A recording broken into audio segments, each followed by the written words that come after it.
예, 하나님 말씀은 창세기 1장 1절 말씀을 한번 봅시다. 창세기 1장 1절 말씀.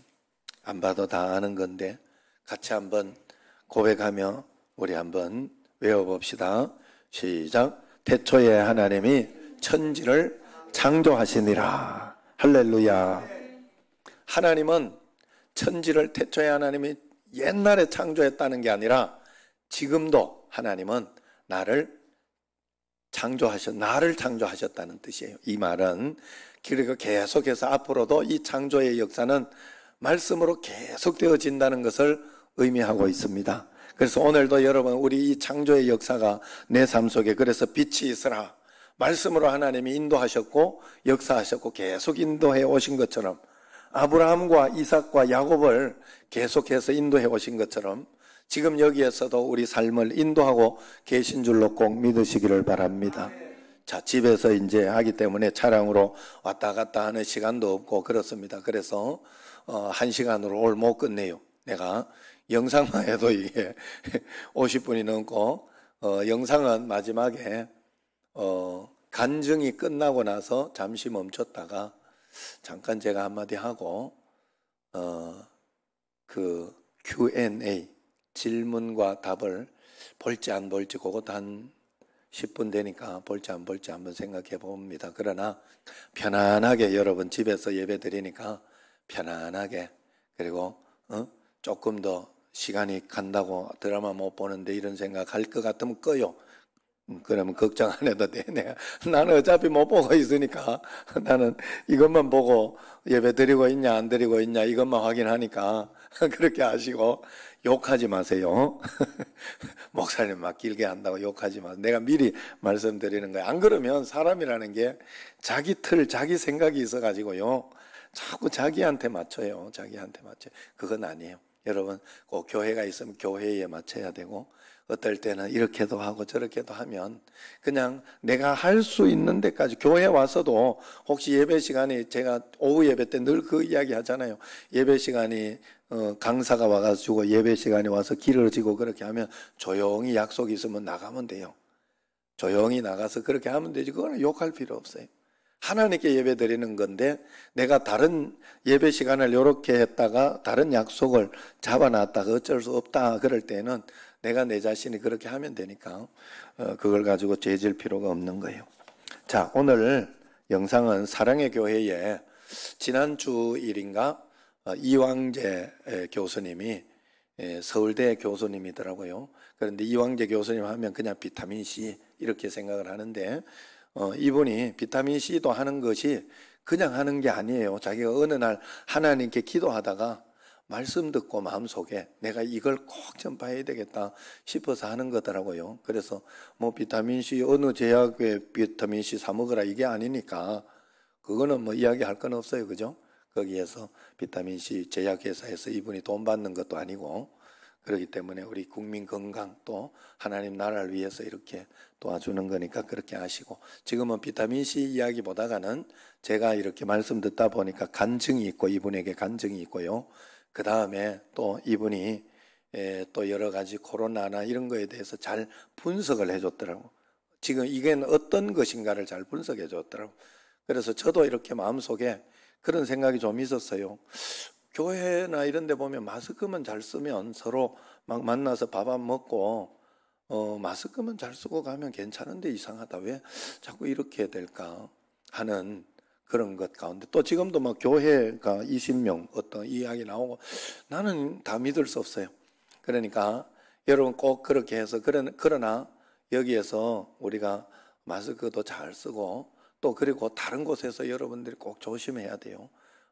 여의도 순복음교회처럼 다른 교회에서 다른 데서 걸렸는데 교회에 왔다는 것 때문에 교회에 와서 전파된 게 아닌데 그것 때문에 청신제일교회 이렇다 이러면 우리가 거기에 빌미를 줄 필요는 없잖아요. 그러니까 여러분들 건강 스스로의 건강을 위해서 그렇게 하시고 또 이것이 얼마나 우리에게 심각한지 그렇지 않은지도 여러분들이 잘 보시면서 그렇게 한번 하도록 합시다. 우리 말씀을 우리 듣도록 하겠습니다. 우리 이왕재 교수님 박수로. 저는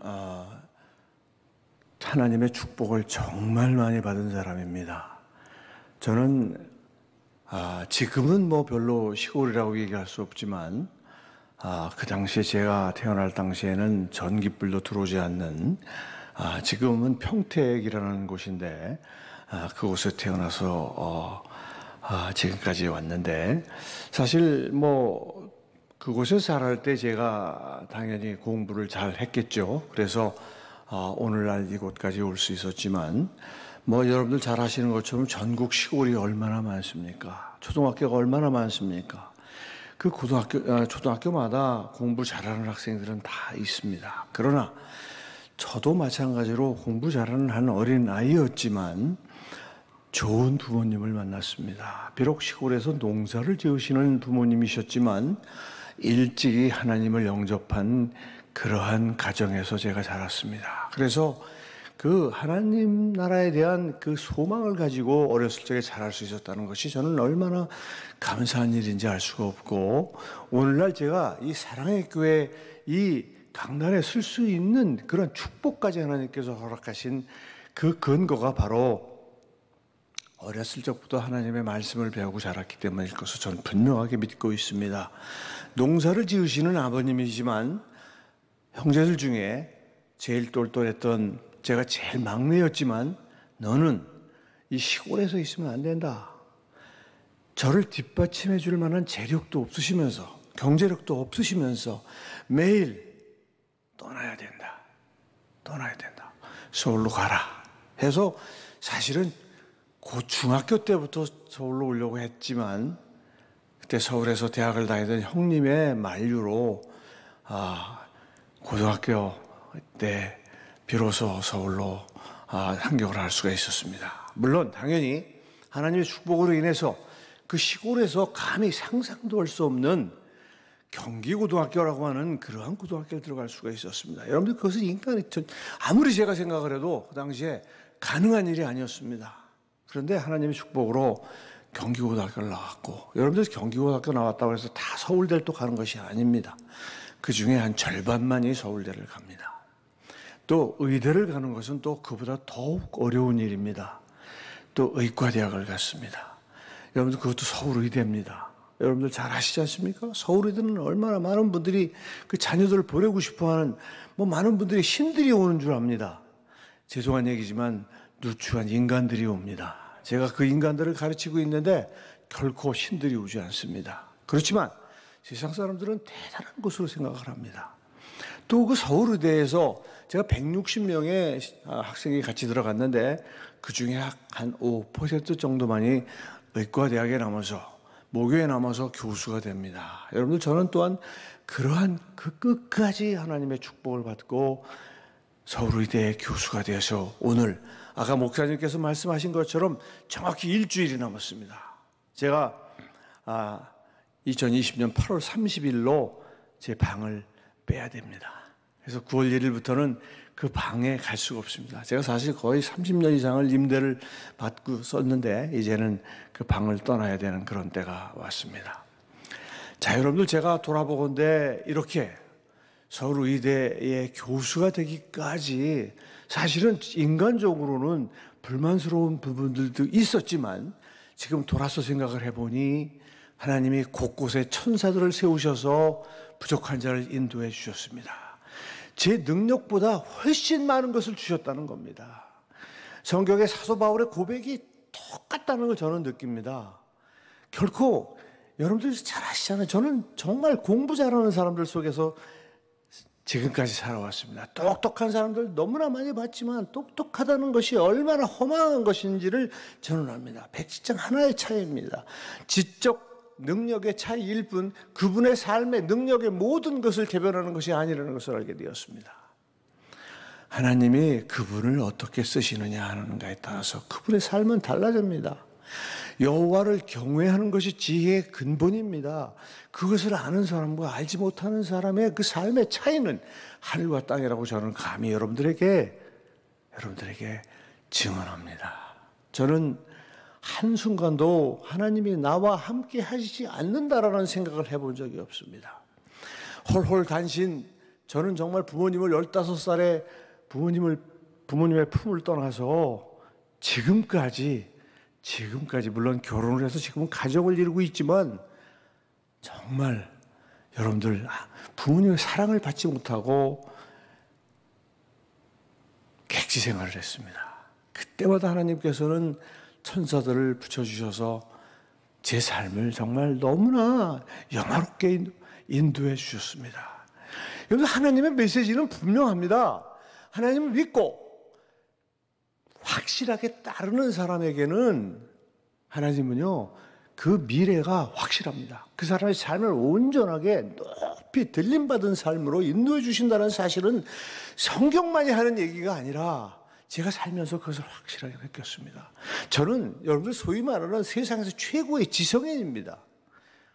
어떻게 저 친구 저런 얘기를 하는가라는 그런 얘기를 제게 하는 사람이 있습니다. 여러분들 이런 걸 체험했는데 어떻게 얘기를 합니까? 제가 우리나라 최고의 과학자면 뭐합니까? 하나님 앞에서 누추할 수밖에 없는 존재입니다. 여러분들, 저는 참으로 이제 일주일 뒤면은 학교를 떠납니다. 그래서 새로운 삶이 저를 기다리고 있는데, 저는 사실 제가 평생을 우리 학생들에게는 인체 구조에 대해서 해부학을 전공했습니다. 그래서 우리 학생들에게 우리 몸의 구석구석을 평생을 가르쳤습니다. 그리고 또한 저는 의과학자로서는 면역학이라는 학문을 했습니다. 특히 종양 쪽을 연구를 했습니다. 제가 평생을 의사로서 과학자로서 살면서 참으로 안타깝게 생각하는 것은 종양으로 돌아가시는 분들이 너무나 안타까운 그런 마지막을 보는 것을 보고, 야, 우리가 어떻게든지 종양은, 특히 크리스찬들은 종양으로 죽지 않게끔 노력을 해야겠구나라는 그런 생각을 했습니다. 그래서 저는 사실은 평생을 암 환자 치료를 돕고, 그 다음에 암에 대해서 평생을 그 면역학적인 측면에서 연구를 하면서 암은 사전에 미리 좀 알아야겠다. 조기 진단보다도 더욱 중요한 것은 조기 예측이다라는 그런 생각을 하게 됐고요. 그래서 저는 정년 후에 이 암을 조기 예측하는 그러한 제 그 특허를 중심으로 해서 많은 분들에게 암에 걸리지 않고 미리 좀 어떻게 할 수 있는 그러한 그 의학적 대책을 많은 분들에게 베풀면서, 물론 당연히 돈 받고 하는 거죠. 그냥 할 수 없습니다. 예. 그래야 병원 유지가 되기 때문에 그러한 일을 지금 계획하고 있습니다. 또한 저는 제가 참 하나님의 축복으로 1990년에 처음으로 서울대학에 임용이 되었을 때에 하나님의 부르심에 따라서, 명령에 따라서 내가 너에게 주는 명령을 수행하라는 그러한 명령에 따라서 사실은 문서 선교를 시작을 했습니다. 사실은 뭐 빛도 없이 소리도 없이 지금까지, 즉 만 30년이 됐습니다. 제가 1990년 5월에 창간한 한 문서 선교 잡지가 있습니다. 오늘 제가 그 책을 잠깐 들고 나왔습니다만은, 아무튼 이 건강과 생명이라고 하는 이 문서 선교 잡지, 1990년에 창간을 해서 2020년 5월에 360호를 발간하는, 여러분들 놀라운 하나님의 축복, 이건 하나님의 놀라운 역사라는 확실한 증거입니다. 여러분들 월간지를 만드는 게 얼마나 어려운지 아시죠? 그것은 뭐 그걸 가지고 돈을 번다 그러면 정신 나간 사람입니다. 이건 사명감 없이 할 수 없는 일입니다.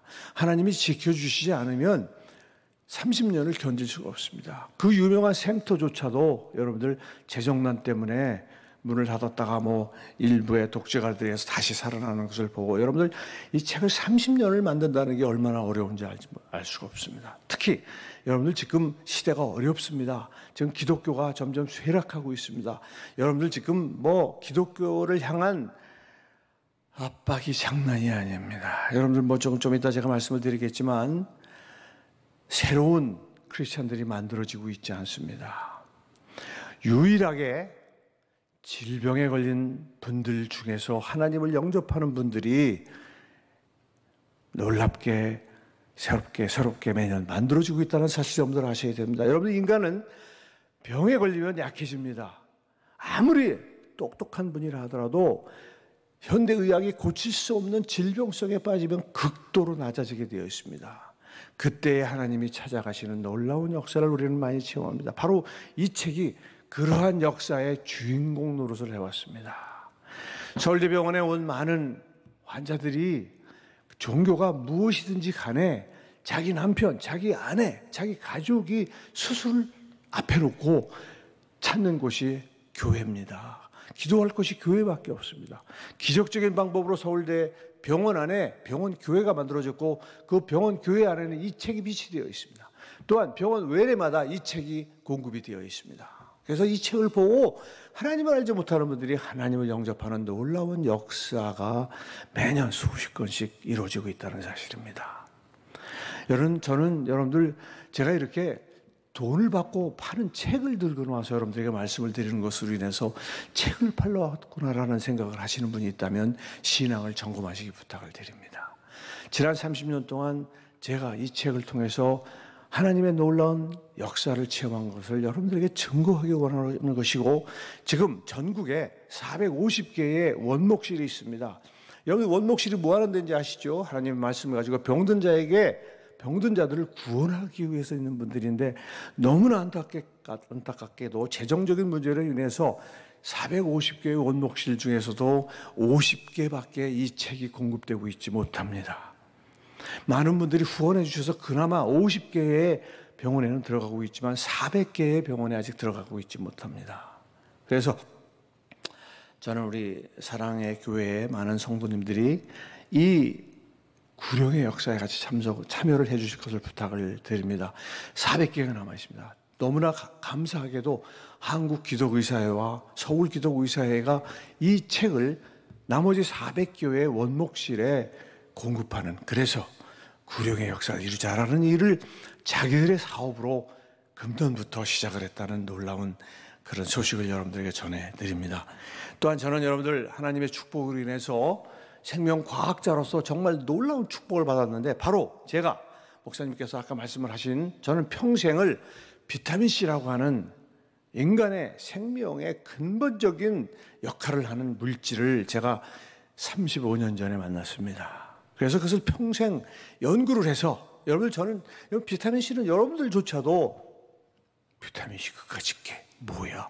라고 말할 정도로, 특히나 의사나 약사 같은 전문인들은 더더욱 그렇게 평가를 합니다. 여러분, 저희 집사람은 음악을 전공한 저희 집사람에게도 업신여김을 당했습니다. 당신은 제일 좋은 서울의대를 나오고 의대 교수가 돼서 기껏 그 남들 다 아는 비타민C 연구를 하고 있느냐라는 얘기를 들을 정도로 저는 외골수로 비타민C만 30년 이상을 연구를 했습니다. 여러분들 아시죠? 하나님의 방법. 그래서 저는 세계 최고의 비타민C 과학자가 됐습니다. 여러분들 정말 죄송합니다만 한 1분 정도만 제가 사실은 여러분들에게 자랑을 좀 하고 싶습니다. 여러분, 저는 작년에 세계 최고의 권위가 있는 출판사인 스프링거라는 출판사, 이 1842년에 시작된 출판사예요. 그러니까 현대 과학이 시작되면서 같이 시작된 출판사 스프링거라는 출판사와 같이 제가 영문으로 된 과학서적을 냈습니다. 제가 단독 저자로서 영문으로 된 과학서적을 출간을 했습니다. 여러분들, 이 스프링거 출판사를 나중에 한번 찾아보시면 아시겠습니다만은 많은 과학자들이 그 출판사와 책을 한번 내는 것이 꿈입니다. 저는 정년을 맞으면서 하나님의 축복으로 정말 여러분 지금 서울대학에 약 3,000명 가까운 교수가 있지만 단 한 분도 이 스프링거 출판사와 단독으로 책을 낸 분이 없습니다. 100명 이상의 의사들이, 특히 영상의학과, 우리 대한민국의 영상의학과 강하기 때문에 영상의학과 교수들이 100명 또는 3명, 5명 이렇게 공동 저서로 낸 그런 책들은 있지만 단독으로 책을 출판한 것은 제가 처음입니다. 여러분들 얼마나 감사한지 알 수 없습니다. 이런 책을 출판할 정도로 그렇게 출중한 과학자 아닙니다. 그럼에도 불구하고 하나님은 그러한 축복을 제게 주셨습니다. 여러분들, 저는 제가 이 비타민C 연구를 묵묵히 많은 분들의 업신여김과 조롱에도 불구하고 한 길을 온 그 결과 이렇게 놀라운 결과를 하나님으로부터 선물로 받았습니다. 여러분들, 제가 사실 지금 제가 이제부터 코로나19에 대한 이야기를 할 것인데, 여러분들 이 코로나19를 제가 예측한 것은 아니지만, 저는 사실은 2002년에 시작된 그 사스, 여러분들 사스라는 거 기억하시죠? 급성 중증 호흡기 증후군이라고 하는, 여러분들 맨 처음에는 그 병이 홍콩에서 한 기자에 의해서 이 리포트가 될 때 괴질이라고 했습니다. 이유를 모르게 막 죽으니까, 이유를 모르니까 나중에 알고 보니까 뭐였습니까? 감기였습니다. 변종 감기였습니다. 정확히 2002년이었습니다. 우리나라에 문제를 일으킨 것은 2003년이었지만 2002년이었습니다. 자, 여러분들 2002년은 어떤 때였습니까? 기억하십니까? 20년 전? 여러분들, 우리는 1900년대를 마감하면서 새로운 천년이 시작된다고 난리를 쳤습니다.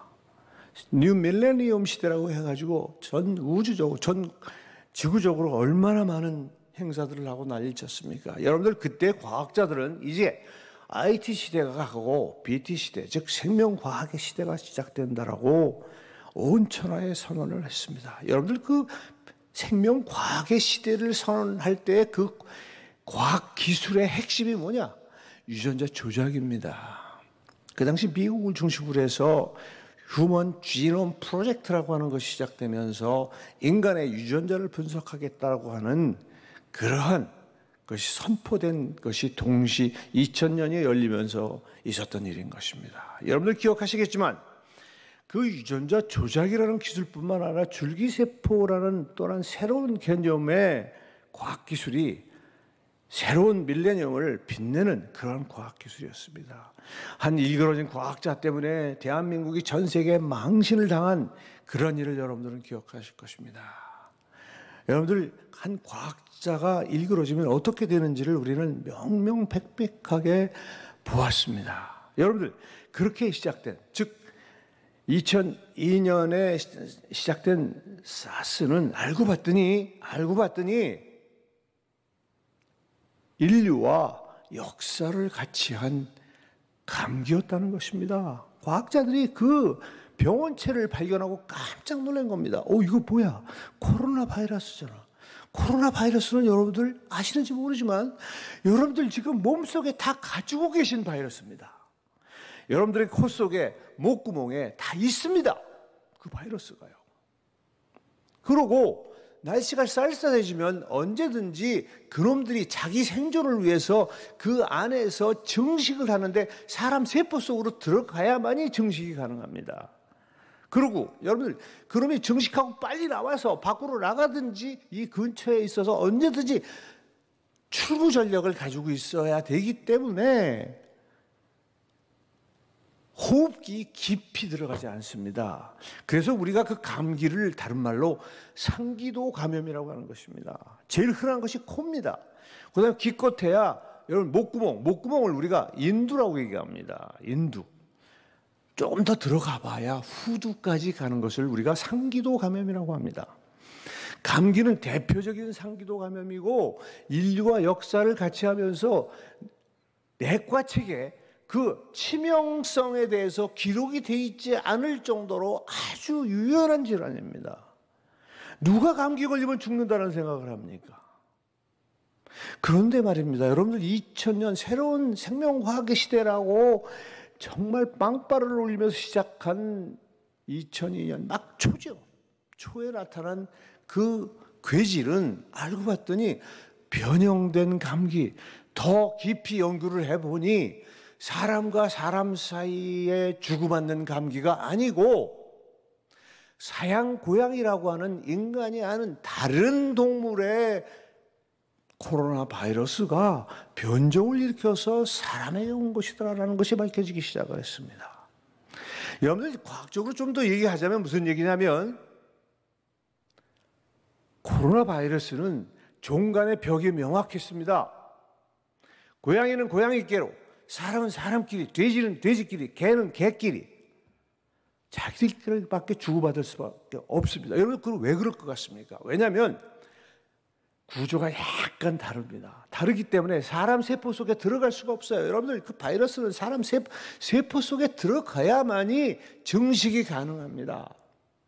증식이 가능해요. 그런데 열쇠가 안 맞는 거예요. 그 사냥고양이의 코로나 바이러스는 사람 세포에 맞지를 않습니다. 못 들어갑니다. 어떻게 해야 되겠어요? 살기 위해서 변종을 일으켜서 거기에 맞는 것으로 변종된 놈들이 들어가는 겁니다. 여러분들 그런 일이 벌어진 거예요.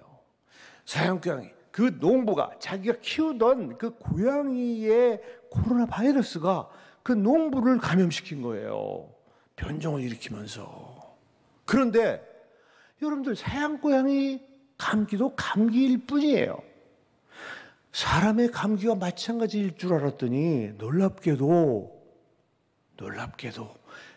상기도에만 있지 않고 하기도에 내려가서 폐렴을 일으켜서 그 주인을 죽게 하고, 또한 놀랍게도 그 자녀들이 학교에 가서 전파를 시키고 그분이 죽기 전에 이웃을 전파시키고 해서 일파만파 퍼지기 시작을 해서 급기야 홍콩까지 가게 돼서 여러분들 그걸 중국은 숨기고 있었습니다. 홍콩의 한 기자에 의해서 WHO에 보고가 되고 만천하에 드러나게 된 것입니다. 여러분들 그런 일은 거기서 멈추지 않았습니다. 이번에는 독감에서 일어났습니다. 신종 독감이라는 것이 나타나요. 여러분들 독감하고 감기는 전혀 다른 겁니다. 독감은 인플루엔자 바이러스라고 하는 바이러스가 명확하게 알려진 거고, 독감은 그 바이러스가 여러분들 몸속에 없습니다. 그것은 누군가가 나에게 감염을 시키는 겁니다. 코로나 바이러스와 같은 감기 바이러스는 여러분들 몸속에 있는 여러분들과 같이 사는 바이러스지만, 인플루엔자 바이러스는 밖에서 누군가가 감염시키는 거예요. 인플루엔자 바이러스는 우리 몸속에 없습니다. 그래서 백신이 가능한 겁니다. 여러분들 제가 미리 말씀을 드립니다마는 코로나19 백신 쉽지 않습니다. 이미 2015년에 네이처 메디신이라는 데서 백신 불가하다라고 세계 최고의 과학자가 발표한 바가 있습니다. 우리 기도 제목 속에 백신이 개발돼야 된다는 말씀을 하셨지만 충분히 그런 바람을 갖는 건 너무나 당연할 것입니다. 그러나 백신 개발은 무망합니다. 여러분들 지금 사실은요 굉장히 염려되는 게 뭐냐면 그 백신을 지금 만드는 방법이 완전히 새로운 방식입니다. DNA 백신이라는 겁니다. 여러분 굉장히 위험한 방식입니다. 이거는요. DNA를 우리 몸속에 집어넣어 주는 게 코로나 그 19의 바이러스를 그 DNA를 집어넣어 준다는 거예요. 그럼 우리 몸속에 그 DNA가 들어갑니다. 여러분 전혀 새로운 생명체의 유전자가 우리 몸속으로 들어오는 겁니다. 그래서 그거의 유전자의 작용에 의해서 단백질이 만들어지고 그 코로나 바이러스의 단백질이 만들어지면 우리 몸이 그거에 대해서 면역 반응을 일으킬 것이다 라는 그런 개념입니다. 굉장히 위험한 방법입니다. 최초로 여러분 시행되고 있는 거예요. 지금 3상에 들어갔다 어쩌고 하는 것이 여러분 사실은요 그 내막을 살펴보면 대단히 위험합니다. 여러분들 아시죠? 지금 코로나 바이러스가 치료제가 없기 때문에 여러분들 신약 개발에는 무슨 제도가 있냐면 신속 허가 제도라는 게 있습니다. 임상 2상만 통과되면 쓸 수 있는, 여러분 에볼라 바이러스가 대표적인 거예요. 람데시비르라는 약이 개발될 때 임상 2상 통과됐을 때 그냥 바로 환자에게 주사 먹일 수가 있었습니다. 왜? 치료제가 없기 때문에. 여러분들 그러한 놀라운 핑계로 지금 그 DNA 백신이 여러분들 허용이 돼서 임상 3상 러시아에서는 나왔다라고 지금 여러분들 철저하게 상업성이 결부된 이야기입니다. 철저하게. 여러분 왜 그러냐면요. 여러분들 이 코로나 바이러스는 여러분 지금 이 코로나19도 마찬가지예요. 이 코로나19는 사스하고 크게 다를 게 없어요. 또 다른 변종일 뿐이에요. 그 다음에 우리에게 전달해준 숙주가 다를 뿐이에요. 박쥐입니다. 박쥐. 아까 사냥고양이였지만 박쥐. 여러분들 중국에서 시작됐다는 것은 아무도 의심할 수가 없습니다. 여러분들 중국이라는 나라를 우리가 신앙적으로 잘 생각해 보십시오. 정말 걱정되는 나라입니다. 여러분들 우한폐렴이라고 얘기하는 이 코로나19 크게 다를 게 없습니다. 아까는 사형고양이였지만 이번에는 여러분들 중국 사람들 얼마나 박쥐를 돈 있는 분들이 맛있게 드시는지 모릅니다. 박쥐가 거의 그 자취를 값질 정도로 없습니다. 여러분들 그렇게 되면 어떻게 될 것 같아요? 박쥐에서 기생하던 같이 살던 그 코로나 바이러스가 새로운 숙주를 찾을 수밖에 없어요. 생존을 위해서 박쥐가 자꾸 없어지고 천상갑이 자꾸 없어지니 새로운 숙주를 찾아가야 되는 것입니다. 제일 많은 게 뭡니까? 인간입니다. 그리고 인간들이 이걸 먹습니다. 가까이 있습니다. 인간에게 접촉할 기회가 있습니다. 인간에게 그러니까 안 맞습니다. 생존이 안 됩니다. 변종을 일으키는 겁니다. 그래서 인간의 세포 속으로 여러분들 그런데 놀랍게도 정확한 과학적 사실을 제가 말씀을 드리면요. 사스보다도 코로나19는 숙주 세포에 그 바이러스가 들어갈 때 붙는 빨판이 붙는 흡입력이 무려 15배에서 20배 강하더라는 겁니다. 변종을 통해서 그러한 변화를 일으켰다는 과학적 연구 결과예요. 그래서 전염력이 무지무지 강합니다. 여러분들 원래 감기, 여러분들 아시는 것처럼 그러니까 무슨 얘기냐면요. 사스든 메르스든 코로나19든 간에 코로나 바이러스예요. 그 구조가 95%가 똑같습니다. 사람 거나 코로나19나 또는 사스를 일으킨 변종 코로나 바이러스 똑같습니다. 구조가 거의 약간 다를 뿐인 거예요.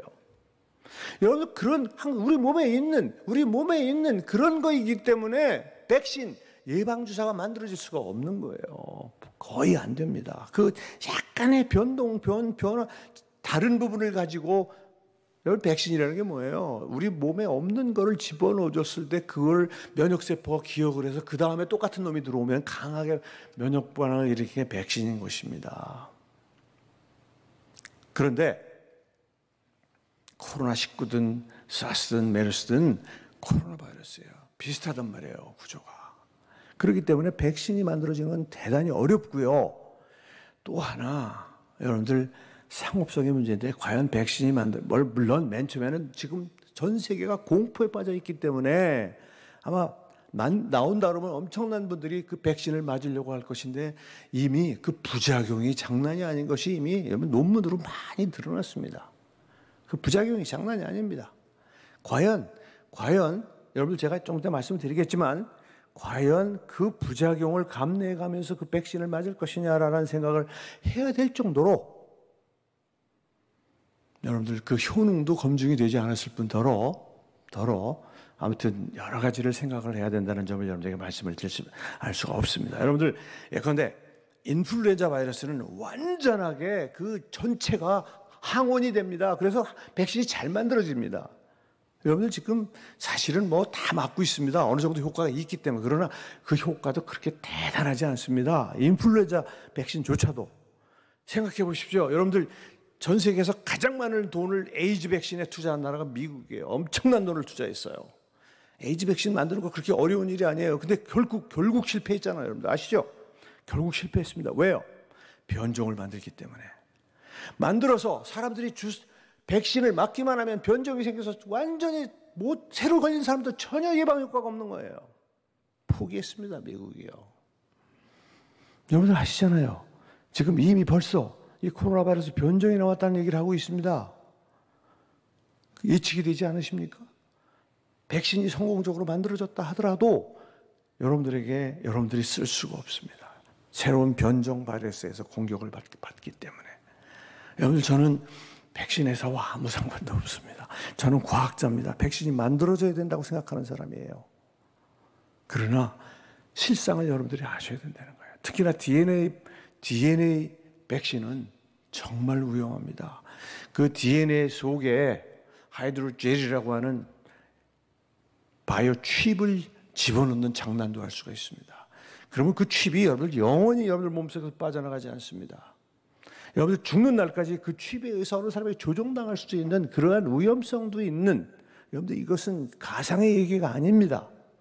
과학을 바탕으로 제가 현실의 얘기를 드리는 겁니다. 굉장히 위험한 겁니다. 여러분들 그런 배후에 대해서 여러분들 눈을 부릅뜨고 한번 살펴보셔야 되겠다는 겁니다. 아무튼 여러분들 이 코로나19는 지금 한 가지 문제가 뭐냐? 감염력이 강하다는 거예요. 여러분들 감기, 5, 6월 감기는 개도 안 걸린다는 말 들어보셨죠? 다시 말씀드리면 감기는 원래 날씨가 따뜻해지면 바이러스가 증식을 못해요. 그래서 우리가 여러분들 저 어렸을 적에 전 그런 말 참 많이 들었어요. 넌 어떻게 5, 6월 개도 안 걸리는 감기를 걸렸냐? 여러분들 그건 무슨 얘기냐면요. 감기 바이러스는 철저하게 자기가 춥다고 느낄 때 오는 거예요. 5, 6월 감기는 개도 안 걸린다는 말이 지금 없어졌어요. 왜 그런 줄 아시죠? 에어컨이 나왔기 때문에 그런 거예요. 에어컨. 에어컨 때문에 한여름에도 우리는 환절기를 경험합니다. 밖에는 30 몇 도인데 안에 들어오면 20도야. 너무 추워? 감기 걸리는 거예요. 여러분 독감은 그렇게 걸리지 않아요. 독감은 바이러스가 들어와야 걸리는 거예요. 여러분들 그래서 영어로 감기를 뭐라고 그래요? common cold라고 그래요. 콜드만 있으면 누구든지 컴먼하게 걸린다는 거예요. 추위만 있으면 그래서 common cold인 거예요. 근데 에어컨 때문에 이제는 우리는 한여름에도 춥습니다. 환절기와 같은 체험을 매일매일 하고 있어요, 우리는요. 왜? 에어컨 때문에. 독감은 밖에서 감염되는 거예요. 밖에서. 그래서 여러분들 seasonal flu라고 그래요. 미국에서요. 여러분 독감을 common cold라고 그러지 않아요. seasonal flu라는 말이 뭐예요? 유행성 독감이라는 말이에요. 유행성. 누군가가 감기 걸리기 좋은 시절에 데리고 들어오는 거예요. 그래서 그것에 의해서 퍼지는 겁니다. 이 독감이 걸리기 좋은 조건은 감기하고 똑같아요. 감기하고 똑같지만 병원체가 없으니까 아무 데나 걸리지 않죠. 병원체를 누가 전달해 줘야만 걸리. 그런데 그게 이제 감기 걸리기 좋은 시즌에 사람들이 전파를 잘한다는 거. 자, 여러분들 이 코로나19는 지금 말씀드린 것처럼 접촉력이 강하기 때문에 감염력이 높고 또 하나 제가 새롭게 발견한 것은 이게 더워도 결코 수그러들지 않는다는 사실입니다. 더워도. 그래서 지금 여러분들 한여름에도 지금 계속해서 발견자가 양성자가 나오는 겁니다. 그래서 사실은 조금 걱정이기는 합니다. 그래서 방역을 절대 늦추어서는 안 됩니다. 그러나 여러분들이 분명히 아셔야 될 것은 뭐냐면 지금 이렇게 감염이 잘 되는 뜨거운 한여름에도 감염이 잘 되는 이 코로나 바이러스가 과연 그렇게 우리가 정말 예배도 못 보게 할 정도로 위험한 질병이냐. 냉정하게 한번 생각해 볼 필요가 있습니다. 여러분들 사실은 초기에 우리나라에서 그 1월부터 시작해서 2월, 3월, 4월 막 시작할 때 여러분들은 아마 공포에 빠졌을 것입니다. 어찌됐건 간에 아무튼 돌아가신 분들을 분석을 해보니 여러분 지금 보니까요. 드디어 전 세계가 2260만을 8월 20일 날 돌파를 저는 매일매일 저한테 그 대시보드가 그 존스 홉킨스에서 저한테 보내줍니다. 그 매일매일의 통계를. 그래서 2260만이 8월 20일부로 2260만이 돌파를 했고 78만 8천 명이 죽었더라고요. 그래서 3.5%의 사망률. 아주 불가사의한 건 뭐냐면요. 미국, 그다음에 이태리, 영국, 프랑스, 포르투갈 이런 스페인 이런 나라들이 왜 치명률이 10%가 넘어가는지를 모르겠어요. 제가 그거는 좀 더 사실은 좀 살펴봐야 될 것 같아요. 어찌됐건 간에 아무튼 전 세계적으로 지금 3.5%입니다. 여러분들 우리나라는 약 16,000명 정도 걸린 것에 약 300여 명이 사망을 하셨습니다. 그래서 2%가 채 되지 않습니다. 참 굉장히 방역을 잘하고 있는 건 사실인데 여러분들 그랬다고 지금 정부적인 방역을 잘했다는 얘기는 아닙니다. 사실 우리는 5,000명 이하 훨씬 그보다 더 적게 감염이 됐었어야 되는데 초기에 방역을 실패한 건 확실합니다. 대만을 보면 우리가 확실히 알 수 있습니다. 대만은 지금도 수백 명밖에 감염이 안 돼 있어요. 그러니까 여러분들 어찌됐건 간에 아무튼 한국의 의료진은 대단합니다. 그래서 아무튼 그리고 우리 국민들도 대단해요. 저는 그렇게 믿습니다. 제가 전철을 타고 다니는데 전철에 보면 어떻게 저렇게 100%가 저렇게 마스크를 쓸까? 이 마스크 쓰면 거의 감염될 수가 없습니다. 그래서 아무튼 여러분들 냉철하게 제가 말씀드리고 우리나라는 2%가 안 되는 치명률이지만 여러분 치명률의 변화를 잘 보시기 바랍니다.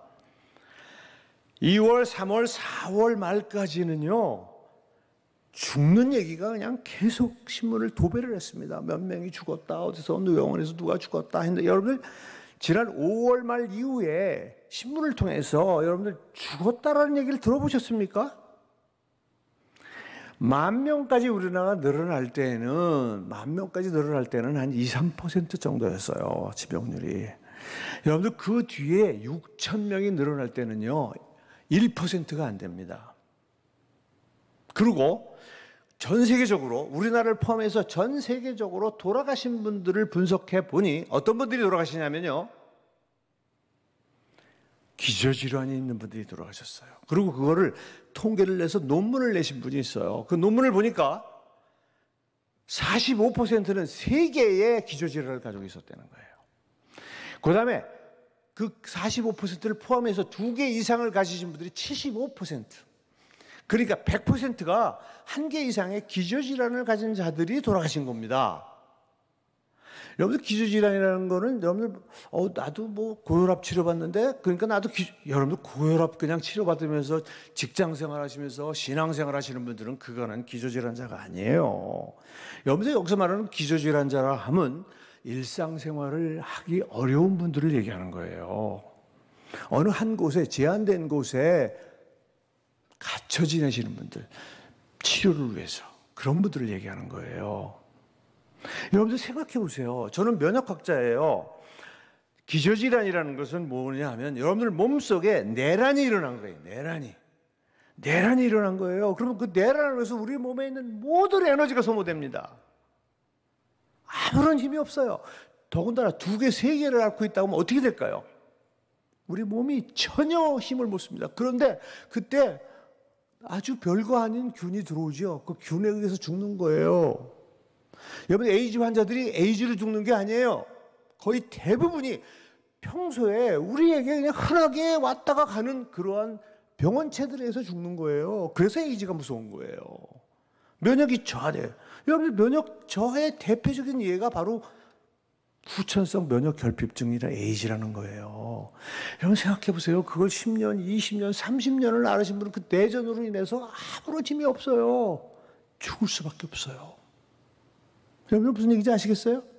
98%가 돌아가신 분들의 98%가 그런 분들이에요. 그리고 이유를 설명할 수 없는 1, 2% 정도가 저분은 기저질환 없이 왜 돌아가셨을까? 1, 2% 정도예요. 여러분들 그렇게 무서워할 병이 아니라는 거예요. 저는 그래서 전문가로서 정부에게 부탁하고 싶은 거예요. 여러분들 방역을 늦추라는 얘기가 아니에요. 감염이 잘 되니까 사람들 공포에 빠지니까 방역은 강화를 해야 돼요. 그러나 여러분들 하시잖아요. 지금 이 상태로 가죠. 이 방역의 그 레벨을 격상시키려고 지금 그러고 있는데 여러분들 그렇게 하면 어떻게 되겠어요? 이제는요. 코로나로 죽는 사람은 10명밖에 안 되는데 굶어 죽는 사람은 10,000명, 1,000,000명이 됩니다. 그걸 생각하셔야 돼요. 우리 정부 당국자들이 그런 생각을 좀 해야 되고 우리 국민들이 그런 거에 대해서 좀 받아들일 수 있는 자세가 있어요. 너무나 무서워하시는 거예요. 여러분 생각해 보세요. 우리가 조금 더 미래를 보셔야 돼요. 지금 언제까지 이렇게 할 겁니까? 여러분 제가 말씀드리는데 지금 코로나19는 감기 바이러스이기 때문에 쉽게 사그라들지 않습니다. 우리 몸에 살고 있는 바이러스이기 때문에 3차 대유행? 저는 그렇게 생각하지 않습니다. 우리 크리스찬들 정말 정신 차려야 됩니다. 여러분들 이렇게 그냥 넋 놓고 그냥 하는 대로 따라가고 난 죽으면 안 되지. 여러분들 저는요. 그 다음에 우리 신앙을 한번 돌아봐야 되겠어요. 사실은 뭐 이번 주와 다음 주는 아예 대면 예배를 허용을 안 해서 뭐 온라인 예배를 드리겠지만 여러분들 그 핑계 대고 교회 안 오시는 분들 많습니다. 너무나 삶을 즐기시는 분들 많습니다. 교회 안 가도 좋네. 온라인 예배 집에서 드린다는 거예요. 여러분들 정말 여러분들 저는 전문가로서 과연 이렇게까지 전 국가적으로 난리를 쳐야 되는 질병인가라는 생각을 가지고 있지만 사실 이렇게 이런 자리에서 얘기하기 참 어려운 얘기입니다. 그런데 많은 교인들 보면요, 공포에 빠져 있어요. 공포예요. 모든 식사 다 취소했어요. 저는 말을 할 수가 없어요. 저 모든 식사 약속이 다 취소가 됐어요. 안 하겠다는 거예요. 여러분들 이렇게 한 1년 가면은 가뜩이나 지금 나라가 망가지고 있는데 여러분들 어떻게 될 것 같아요? 내년쯤 되면요. 나만 살면 된다는 생각밖에 없어요. 지금요. 나만 감염 안 되면 된다는 생각밖에 없는 것 같아요. 제가 보기에요. 여러분들 솔직히 말해서 남 감염 안 시키려고 안 나가십니까? 저는 그렇게 보지 않습니다. 내가 걸릴까 봐. 우리 크리스찬들은요, 조금 더 냉철하게 팩트 중심으로, 여러분들이 아시는 걸 중심으로 용기 있게, 여러분들 어느 분이 그런 얘기를 하시더라고요. 독실한 크리스찬인데 우리 신앙이 지하철을 타는 사람들이 지하철을 믿고 타는 것만큼도 믿음이 없다는 거예요. 창피하더라고요, 정말요. 30cm 이렇게 바짝 붙어서 이렇게 탈 수밖에 없는 콩나물 시루처럼 탄 거기에도 마스크 끼고 난 안 걸릴 자신 있다고 타는 사람들만큼도 믿음이 없다는 거예요, 우리 크리스찬들이요. 여러분의 믿음을 점검하는 계기가 되기를 바랍니다. 자, 여러분들 제가 처음에 얘기했습니다. 왜 하필이면 2000년 새로운 천년을 시작하면서 왜 이런 정말 이렇게 순하고 순한 바이러스의 변종을 통해서 죽는 인간이 나오는 질병으로 바뀌었을까? 여러분들 어떻게 생각하십니까? 하나님의 징계라는 또는 징계를 하기 전에 워닝 사인으로 생각하지 않습니까? 저는 2002년에 사실은 하나님은 이미 1980년대에 워닝을 하셨어요. 뭘 통해서 하셨는지 아십니까? 바로 에이즈인 겁니다. 에이즈는 여러분들 성적으로 타락한 자들을 향한 하나님의 징계의 사인이라고 저는 그렇게 해석을 합니다. 저는. 그런데 새로운 천년을 들어서면서 인간의 죄가 너무나 근본적으로 바뀌고 있는 거예요. 특정한 그룹이 아니야. 온 지구인이 씻을 수 없는 깊은 죄의 구렁텅 속으로 빠지는 걸 볼 때 하나님은 이제는 너희들과 역사를 같이 한 순한 바이러스, 여러분들 유전자 조작이 주요 과학적 콘텐츠인 생명과학의 시대에 하나님은 인과공부가 아니죠.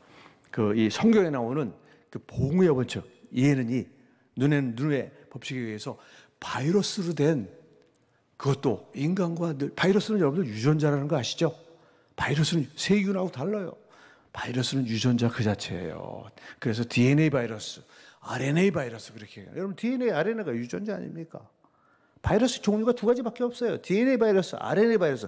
그래서 DNA 바이러스의 구조에 따라서 무슨 소아마비는 RNA이지만 아무튼 바이러스 종류가 나오는 거고요. RNA 바이러스는 무슨 우리 에이즈도 RNA 바이러스고 코로나도 RNA 이런 종류가 나오는 거일 뿐이지 바로 유전자란 말이에요. 유전자를 이렇게 떡 주물르듯이 오늘날 여러분들 과학계는요, 유전자 조작을 하지 않은 실험은 세계 최고의 잡지에 실리지를 못합니다. 유전자 조작이 일상화가 되어 있어요. 그러한 인간 세계를 보고 여러분들 사실은 하나님이 인간의 생명을 만드실 때 건드리지 못하게 한 부분이 바로 유전자입니다. 여러분들 유전자 없이 만들어진 생명체는 없습니다. 저는 그렇게 생각해요. 저는 과학자지만 독실한 크리스찬으로서 유전자를 하나님의 영역이라고 저는 남겨두고 싶은 거예요. 그런데 그 유전자를 그냥 여러분들 요즘 심지어는 여러분들 뭐가 있는지 아시죠? 유전자를 꼬매는 바늘 이것까지 개발을 한 게 인간이에요. 마음대로 꼬맸다 뜯었다 붙였다 할 수 있다는 거예요. 지금 엄청난 시대를 우리는 살고 있습니다. 그런 인간을 보고 하나님께서 똑같은 유전자로 된 RNA 바이러스, 코로나 바이러스의 변종을 2000년에 사스를 가지고 비교적 경미하게 경고하신 거예요. 말을 안 듣습니다. 점점 깊은 악의 수렁으로 들어가고 있는 거예요. 깊은. 그럴 때 하나님께서는 메르스를 한 번 더 주셨고 그 사이에 신종독감이라는 걸 통해서 또 다시 경고하셨는데 말을 안 들으니 여러분들 사실 이 코로나19 정말 걱정됩니다. 앞으로 그것이 어떻게 계속해서 변화되어 갈지, 어떻게 변종을 일으켜서 인류를 괴롭힐지 저는 모르겠습니다. 제 생각과 다르게 가고 있기 때문에 이제는 거듭 말씀드리지만 방역을 어떻게 해야 되냐면 마스크 쓰는 거를 철저하게 하되 일반인들은 삶을 다 개방해야 됩니다. 예배도 다 드리게 하고 식당도 다 열고 하되 다만 요양원이나 병원과 같은 그러한 중환자들, 즉 다시 말해 기저질환을 하나 이상 가진 분들이 요양을 하고 있는, 치료받고 있는 부분은 지금보다도 10배 강한 방역을 하면 된다고 저는 생각합니다. 이제는 풀 수밖에 없다고 생각합니다. 그렇지 않고는 모든 사람이 굶어 죽는 일이 생깁니다. 전 세계가 경제의 몰락으로 살 수 없는 그런 시대가 올 것이라는 겁니다. 여러분들 오늘 봉독해 올린 창세기 3장 22절로 24절의 말씀이 바로 그것입니다.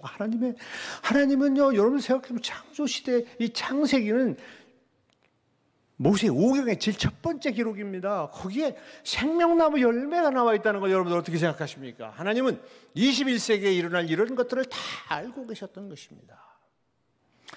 우리가 선악과를 따먹어서 선악을 알게 되는 그래서 우리는 죄로 인해서 죽을 수밖에 없는 그러한 징계를 받았지만 동산 중앙에 남아있는 생명나무 열매를 하나님은 따먹을까 염려를 하고 있었던 거예요. 그런데 오늘날 과학자들은 결코 그 생명나무를 그대로 두고 있지 않다는 겁니다. 하나님께서 그룹들과 두루 도는 불칼을 세우셔서 지켰음에도 불구하고 오늘날 과학자들은 따먹고 있다는 겁니다.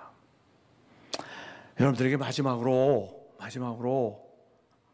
여러분들에게 문설주의 양의 피와 같은 존재를 소개를 하는데 그것이 바로 제가 평생을 기독교 정신으로 연구한 비타민 C입니다. 여러분들 제가 정말 사람을 가지고 한 실험이 아닌 아주 중요한 실험인 이 비타민 C가 어떻게 감기를 비롯한 독감을 막는지의 실험을 저는 여러분들 참 축복으로 사람하고 똑같은 비타민 C를 만들 수 없게 빚어진 쥐를 가지고 있어서 그 쥐를 가지고 실험을 한 유일한 사람입니다. 여러분들 뭐냐면 왜 여러분들 사실은 그 기저질환자들이 죽느냐 그러면 면역 기능이 떨어져 죽는다고 얘기했죠. 그러니까 여러분들처럼 이렇게 일상적인 생활을 하시는 분은 면역 기능이 정상이기 때문에 다시 말씀드리면 면역 기능이 저하된 분들만 상기도에 있는 바이러스가 하기도인 폐로 내려가서 폐렴을 일으켜서 죽는 거예요. 폐렴을 일으켜서 죽는 거예요. 여러분들 상기도에 감염된 상태로 죽는 분은 지구상에 단 한 명도 없습니다. 폐렴에 걸린 사람들도 다 죽는 게 아니에요. 그들 중에 또 일부가 죽는 거예요. 그러니까 무슨 얘기예요? 여러분들 하기도로 내려가는 것만 막으면 되는 거예요. 하기도로 내려가는 것만. 그건 면역 기능이에요. 그건 면역 기능이에요. 제가 실험을 통해서 확인했어요. 비타민C가 부족한쥐와 비타민C를 만드는 정상쥐, 비타민C가 부족하지만 비타민C를 먹인 쥐를 홍콩 독감을 감염을 시켰어요. 여러분, 홍콩 독감은 코로나보다 훨씬 독한 바이러스예요. 그 독감을 감염시켰더니 다 감염이 되는데 여러분들 놀랍게도 비타민C를 못 만드는 쥐만 다 죽어요. 일주일 만에 다 죽어요. 그리고 비타민C를 먹인 쥐나 비타민C를 만드는 정상 쥐는 한 마리도 안 죽습니다. 그래서 다 죽여서 폐를 꺼내보니까 죽은 쥐의 폐 속에는 그 바이러스가 바글바글합니다.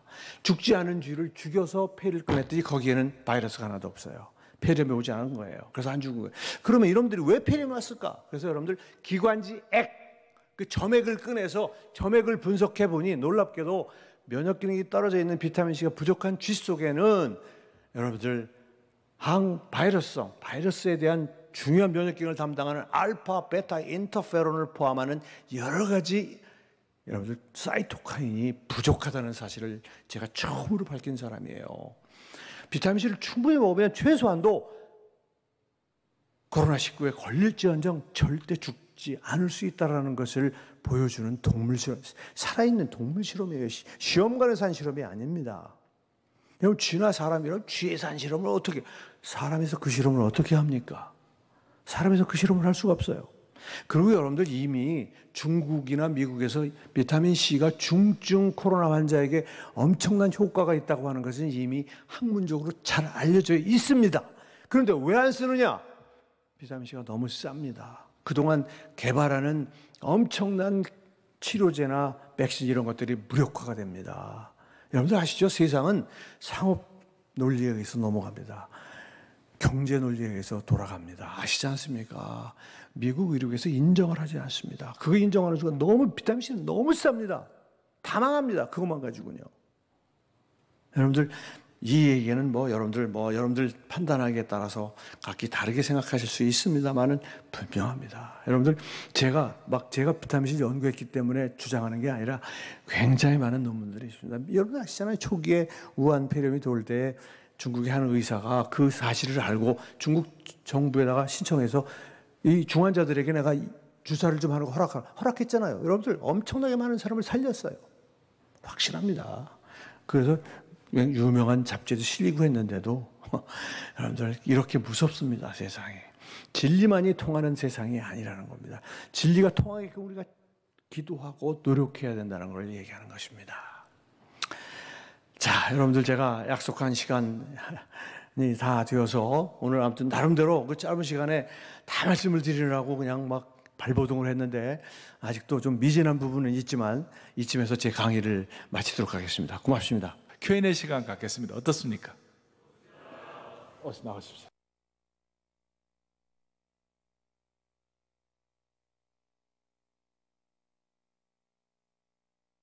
왜 안 소리? Q&A 시간을 가지도록 하겠습니다. 어떻습니까, 여러분? 자, 집에서 예배 드리니까 편안하게 지금 1시간 넘었지만 편안하게 여러분들이 드리시고 정 부담스러우면 끄시면 됩니다. 내가 안 보니까. 그러시고 이렇게 똑똑한 사람이 인생의 성공은 똑똑함에 있지 않다고 이야기하잖아요. 하나님이 내 인생에 함께 도와주고 있느냐 안 있느냐가 성공의 척도라고 분명히 이야기하잖아요.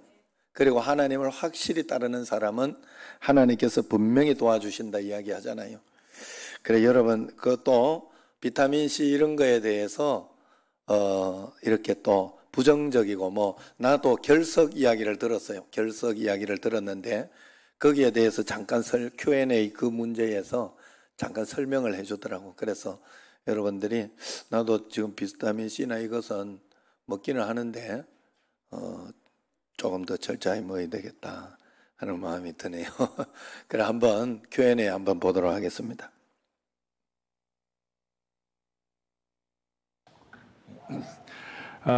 저는 오늘 이 장로님을 저희 교회에 보내주신 것은 하나님의 특별한 섭리라고 생각합니다. 그러니까 우리가 이 타이밍에 저는 맨날 얘기하잖아요. 우리 교인들을 건강해야 한다고. 그러니까 자 그렇다면 백신이 안 나오는 앞으로 잘 개발이 우리가 생각하는 것처럼 잘 안 된다고 할진데 우리 그리스도인들은 백신 대신 어떻게 해야 되는 거예요? 바이타민C를 얼마나 어떻게 먹어야 되고 그 다음에 하여튼 이걸 어떻게 그리고 바이타민C 먹으면 또 결석 생긴다 그래가지고 또 안 된다 그러고 온갖 얘기를 다 하잖아요. 그러면 그걸 심플하게 좀 얘기를 해주십시오. 예. 목사님이 지금 다 질문을 해주셔가지고 네. 여러분들 제가 시간이 없어서 비타민C 얘기를 충분히 못했습니다만은 비타민C는 하나님이 지으신 다른 동물들을 제가 이제 연구를 해보니까 우리가 정한 양의 무려 100배 이상을 만들고 있습니다. 그래서 비타민C는 아무튼 최소한도 하루에 우리가 정한 60mg가 아니라 그거의 100배를 드시라는 겁니다. 6000mg. 그래서 6000mg을 한 번에 드시면 안 되고 아침, 점심, 저녁에 나눠서 6시간. 왜냐하면 비타민C는요 6시간을 주기로 완전히 소멸이 됩니다. 우리 몸에 다 쓰입니다. 빠져나가기도 하고 사용되기도 하고. 그래서 6시간 이내에 재보충을 해줘야 되는데 우리가 우연히 보니까 6시간 근처에 꼭 6시간이 아니죠. 6시간 근처로 4시간 만일 수도 있고 7시간 만일 수도 있지만 아무튼 6시간을 근처로 3번 하는 게 보니까 식사더라 이 말입니다. 그래서 식사와 함께 드셔야 되는 이유가 또 있습니다. 그거는 우리가 식사를 할 때 음식이 위장에 들어가서 발암물질이 생깁니다. 그래서 우리가 위암이 생기는 거예요. 그때 비타민C를 같이 음식 속에 섞어주면 위암을 일으키는 어떤 한 물질을 못 만들게 비타민C가 화학적으로 막아줍니다. 그래서 비타민C 드시는 분 중에 굉장히 많은 분들이 거꾸로, 많은 내과 의사 선생님들이 걱정하는 거하고 반대로 위장이 좋아집니다. 그런데 초기에만 이게 비타민C가 산이기 때문에 속이 많이 망가지신 분들은 그걸 2000ml를 한꺼번에 드시면 속이 쓰릴 수가 있어요. 그래서 많은 내과 선생님들이 얼마나 위장 장애가 심한데 라고 얘기를 합니다. 근데 그건 아주 초기 얘기입니다. 비타민C를 계속 드시면 점점 위장이 좋아집니다. 그렇기 때문에 그 초기에 문제를 해결하기 위해서 반드시 음식을 가득 채운 다음에 비타민C를 드시면 그런 일이 없습니다. 그리고 이런 문제가 사람마다 달라요. 저는 제 중심으로 얘기한 거예요. 그래서 자기가 알아서 2000ml 난 불편하다 그러면 반으로 줄이시면 돼요. 1000으로 줄이시면 돼요. 그래서 줄여서 하루 이틀, 한 달, 두 달 하다가 두 알을 쓱 아무 문제가 없습니다. 지혜롭게. 왜냐하면 내가 여러분들의 몸을 모릅니다.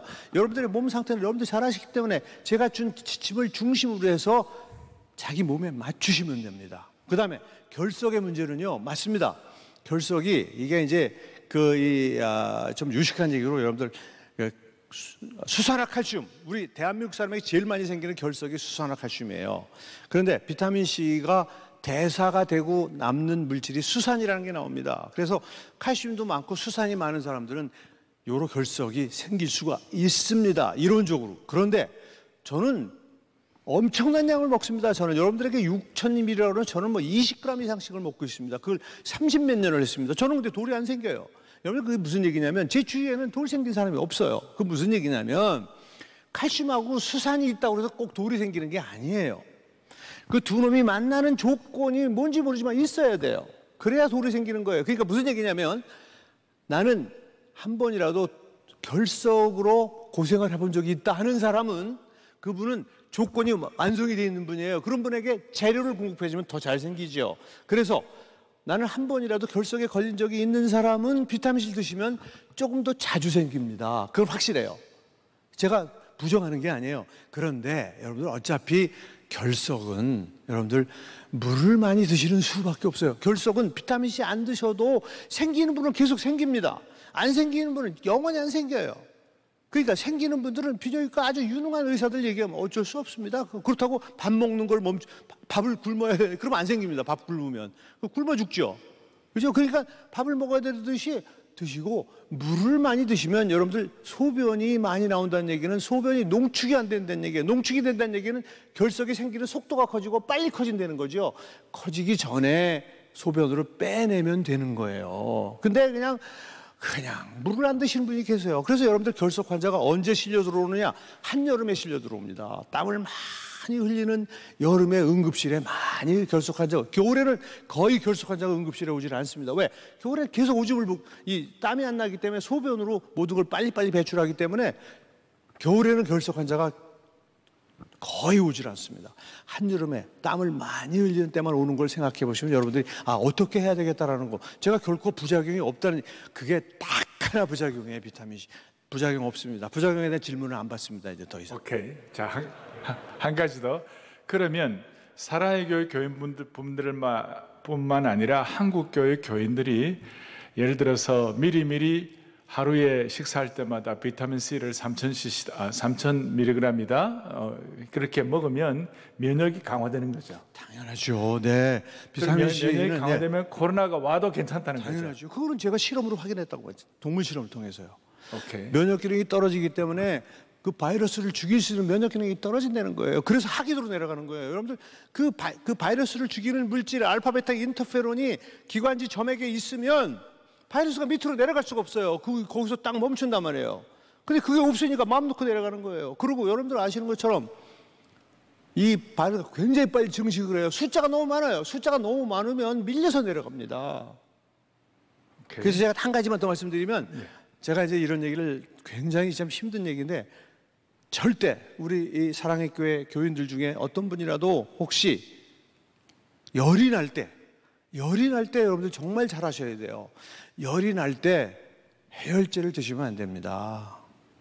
절대 안 됩니다. 여러분들 이거는 일부 의료계에서 좀 다루다가 좀 많은 듯한 느낌을 제가 받았는데, 여러분 해열제는요, 하나님이 열을 내게 하는 거는, 여러분 아까 바이러스가 뭘 좋아한대? 추운 거를 좋아합니다. 열이 난다는 것은 하나님이 우리 몸이 급하게 우리 몸을 방어하기 위한 조치예요. 그래서 바이러스가 열이 올라가, 우리 몸의 체온이 올라가면 바이러스가 죽습니다. 여러분들 그런 경험 없으세요?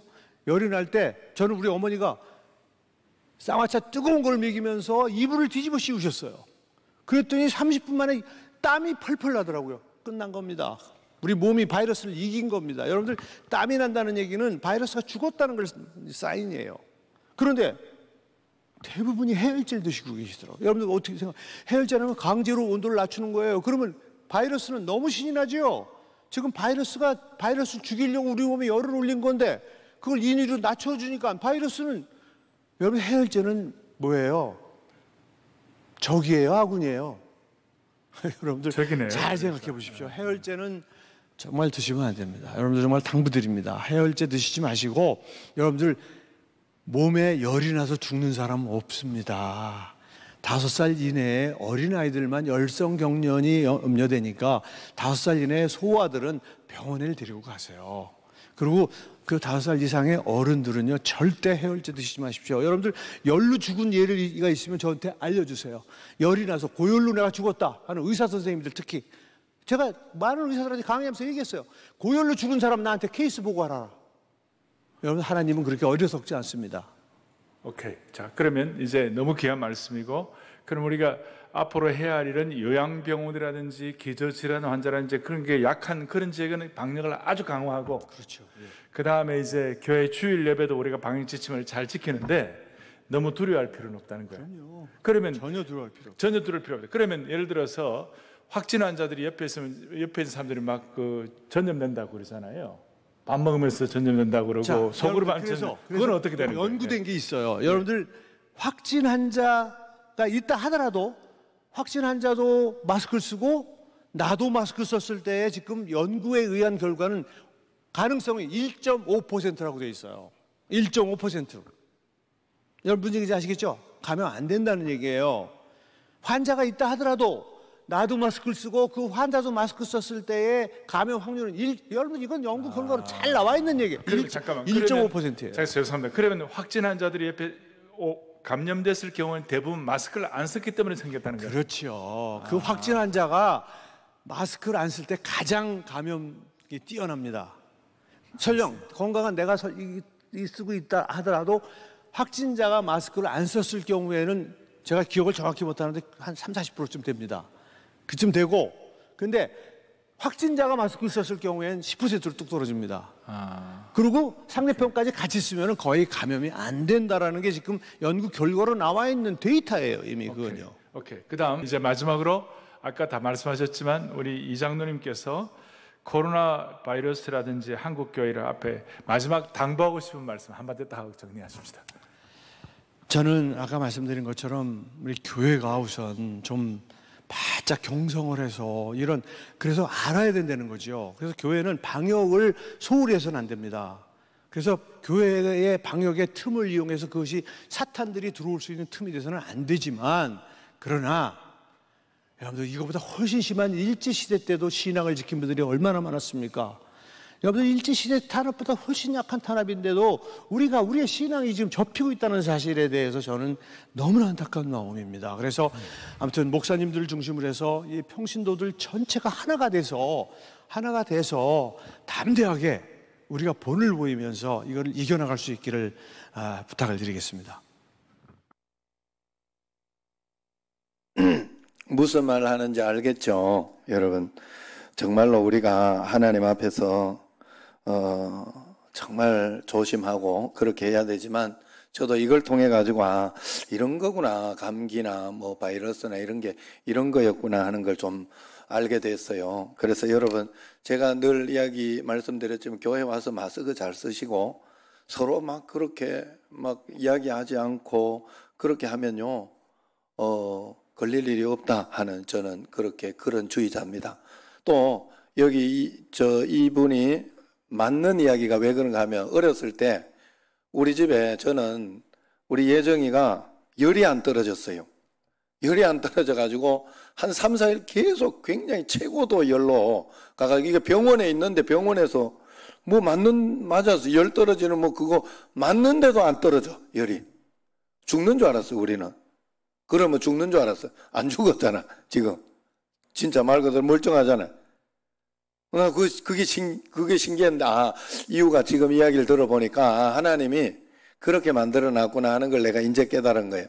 그 다음에 또 하나는, 어떤 분 중에 한 분이요, 그렇게 있었어요. 제가 우리 들은 분 중에 우리가 기도도 해드렸는데, 마음속에 누군지 또 이야기하면 또 막 좀 그럴까 싶어서 이야기는 안 하지만, 기도도 해드렸는데, 요번에 코로나 걸린 선생님이, 공부방 선생님이 마스크를 안 쓰고 공부를 시켰대.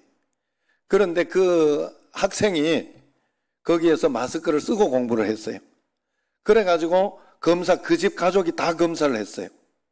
아무도 안 걸렸어요. 마스크를 잘 써가지고.